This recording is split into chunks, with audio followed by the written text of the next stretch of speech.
अस्सलाम वालेकुम व्यूअर्स जी, क्या हाल है? खैर खैरियत से हैं? अल्लाह के हुक्म से आप खैर खैरियत से होंगे तो हम भी खैर खैरियत से हैं। तो आपके लिए अल्लाह पाक से दुआ गो हैं कि अल्लाह पाक आप पे रहमतें बरकतें नाज़िल करे।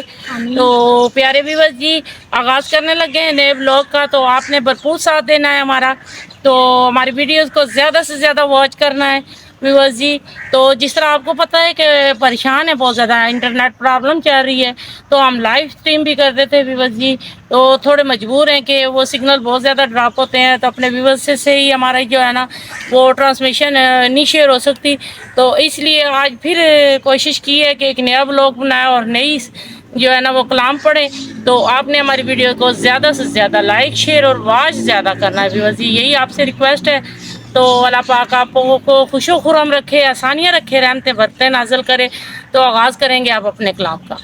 जिवें चौदहवीं दा चन्न सज्जे तारियां दे विच, जिवें चौधरी दा चन्न सज्जे तारियां दे विच, उवें सजदे हजूर, उवें सजदे हजूर नबियां सारियां दे विच, जिवें चौदहवीं दा चन्न सज्जे तारियां दे विच, जिवें चौधरी दा चन्न सजे तारियां दे विच, साडे नबी दियां शानां जाने सारा ही ज़माना, साडे नबी दियां शानां जाने सारा ही ज़माना, जिन्ने तोड़ दिता चन्न नू इशारियां दे विच, जिवें चौदहवीं दा चन्न सजे तारियां दे विच, जिवें चौदहवीं दा चन्न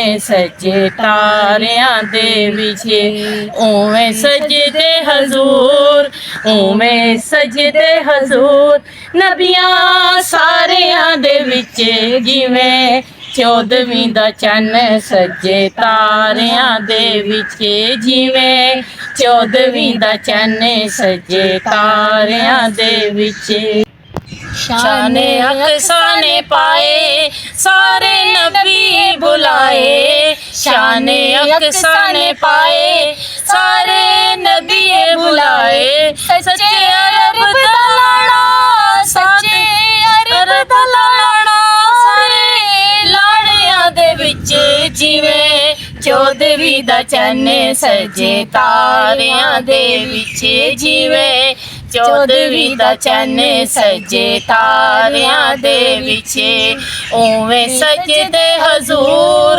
उवें सजदे हजूर नबियां सारियां दे विच, जिवें चौदहवीं दा चन्न सजे तारियां दे विच, जिवें चौदहवीं दा चन्न सजे तारियां दे विच, सिफतां बयान जिदियां सारा कुरान करे, सिफतां बयान जिदियां सारा कुरान, एक दो नहीं सारियां सपारियां दे विच, जिवें चौदहवीं दा चन्न सजे तारियां दे विच, जिवें चौदहवीं दा चन्न सजे तारियां दे विच, उवें सजदे हजूर, उवें सजदे हजूर नबियां सारियां दे विच, जिवें चौदहवीं दा चन्न सजे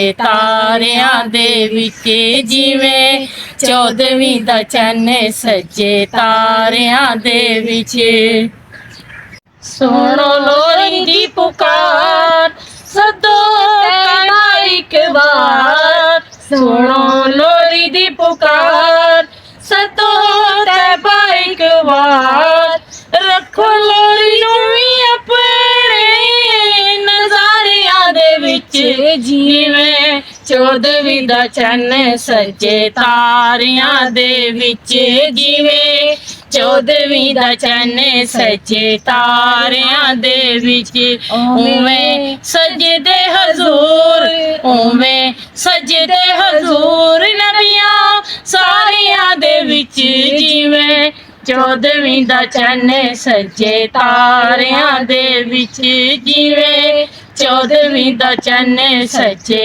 तारियां दे विच। ओके व्यूअर्स, उम्मीद है कि आपको मेरी वीडियो बहुत ज़्यादा पसंद आई होगी। तो अगर मेरी आपको वीडियो पसंद आई है तो मेरे चैनल को लाइक शेयर कर दें और सब्सक्राइब तो प्लीज़ लाजमी कीजिएगा। ये तो आप लोगों को फ़र्ज़ है मेरे व्यूवर्स का, जो मुझे देख रहे हैं, जो मेरे व्यूवर्स मुझे डेली मेरी वीडियोस करते हैं। तो अल्लाह ताला आप पर अपना खुसूसी करम करे, अपना रहम करे, आपके लिए बहुत सारी आसानियाँ करे। तो इसी के साथ इस व्लॉग का एंड करती हूँ। अल्लाह ताला आपको अपने हिफ्ज़ मान में रखे। ठीक है, इजाज़त चाहती हूँ। ठीक है व्यूवर्स, अल्लाह हाफिज़। ओके। व्यूअर्स, हमारी वीडियोस देख के अगर आप खुशदिली से इसको नहीं लाइक शेयर करते तो चौधरी के चांद का जिसका जिक्र किया है उसको देख के आपने कंप्रोमाइज़ करना है हमारे साथ और ज़्यादा से ज़्यादा तावन करना है हमारे साथ और हमारी वीडियोस को वॉच करना है। आपके थैंकफुल रहेंगे। अल्लाह हाफिज़।